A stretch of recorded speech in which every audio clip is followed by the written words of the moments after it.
क्या सच में चार धाम यात्रा इंसान की जिंदगी बदल सकती है? क्यों हजारों सालों से लोग अपनी सारी परेशानियां छोड़कर हिमालय की कठिन यात्रा पर निकल पड़ते हैं? और आखिर क्यों कहा जाता है कि जीवन में एक बार चार धाम यात्रा जरूर करना चाहिए? आज इस वीडियो में हम जानेंगे चार धाम यात्रा का रहस्य, इसका धार्मिक महत्व, वैज्ञानिक कारण और कब जाना सबसे सही रहता है। चार धाम क्या है? उत्तराखंड की पवित्र चार धाम यात्रा में शामिल है केदारनाथ, बद्रीनाथ, गंगोत्री, यमुनोत्री। हिंदू मान्यता के अनुसार ये चारों धाम मोक्ष का मार्ग माने जाते हैं। कहा जाता है कि श्रद्धालु सच्चे मन से यह यात्रा पूरी करता है और उसके पाप कम होते हैं और आत्मा को शांति मिलती है। चार धाम यात्रा क्यों जरूरी मानी जाती है? आत्मिक शांति।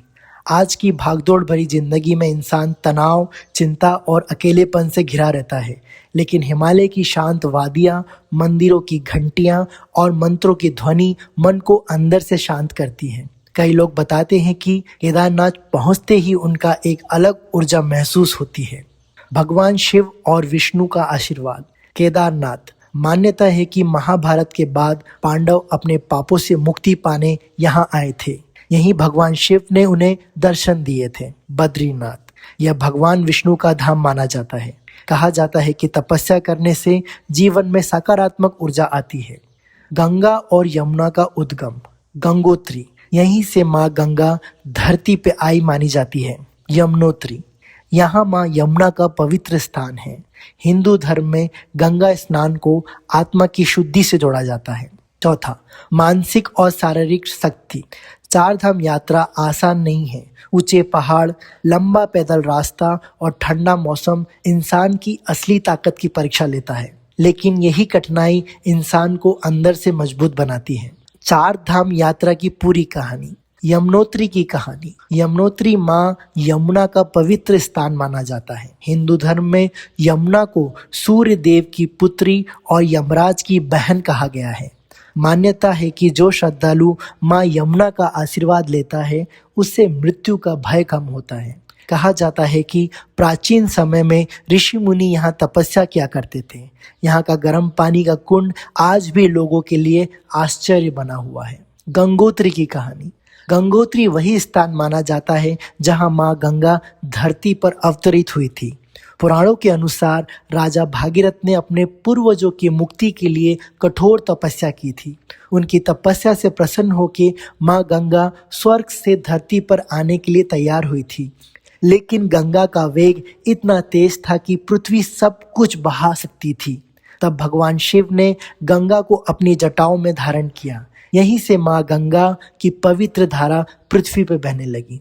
केदारनाथ की कहानी। केदारनाथ टेम्पल को भगवान शिव का सबसे रहस्यमय धाम माना जाता है। महाभारत युद्ध के बाद पांडव अपने पापों से मुक्ति पाने भगवान शिव को खोज रहे थे, लेकिन शिव उनसे नाराज थे और छिप गए थे। कहा जाता है कि भगवान शिव ने बैल का रूप धारण कर लिया। जब भीम ने उन्हें पकड़ने की कोशिश की, तब शिव धरती में समाने लगे। उनकी पीठ का हिस्सा केदारनाथ में प्रकट हुआ और वही मंदिर स्थापित हुई। आज भी मंदिर के अंदर शिवलिंग बेल की पीठ जैसा दिखाई देता है। बद्रीनाथ की कहानी। बद्रीनाथ टेम्पल भगवान विष्णु का धाम माना जाता है। कहा जाता है कि भगवान विष्णु यहाँ तपस्या में लीन थे।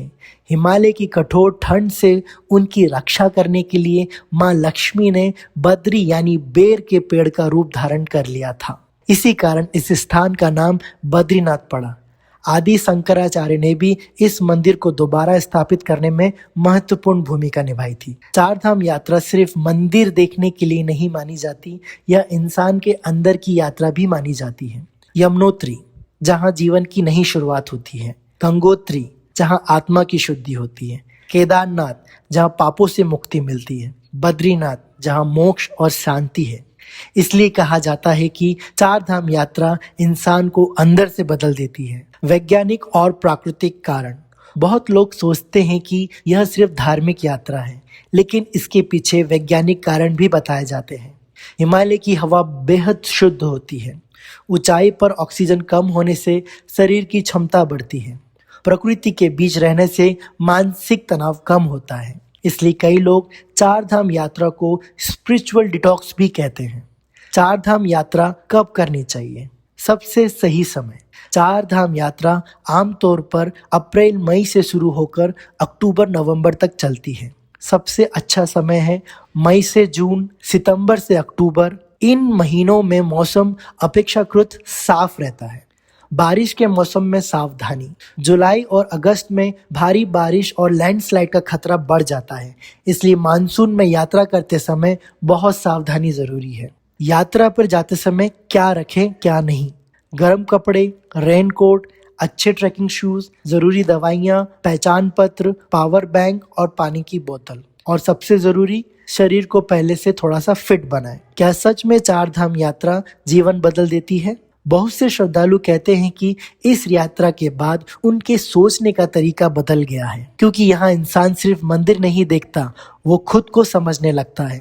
हिमालय आपको सिखाता है शांति क्या है, भक्ति क्या है और जिंदगी का असली मतलब क्या है। तो दोस्तों, यही कारण है कि चार धाम यात्रा सिर्फ एक यात्रा ही नहीं बल्कि एक आध्यात्मिक अनुभव मानी जाती है। अगर आप भी जीवन में कभी सच्ची शांति और दिव्य अनुभव महसूस करना चाहते हैं तो एक बार चार धाम यात्रा जरूर कीजिएगा। और ऐसी ही स्पिरिचुअल वीडियोस देखने के लिए मेरे चैनल को सब्सक्राइब करें और शेयर करें और लाइक करें। हर हर महादेव।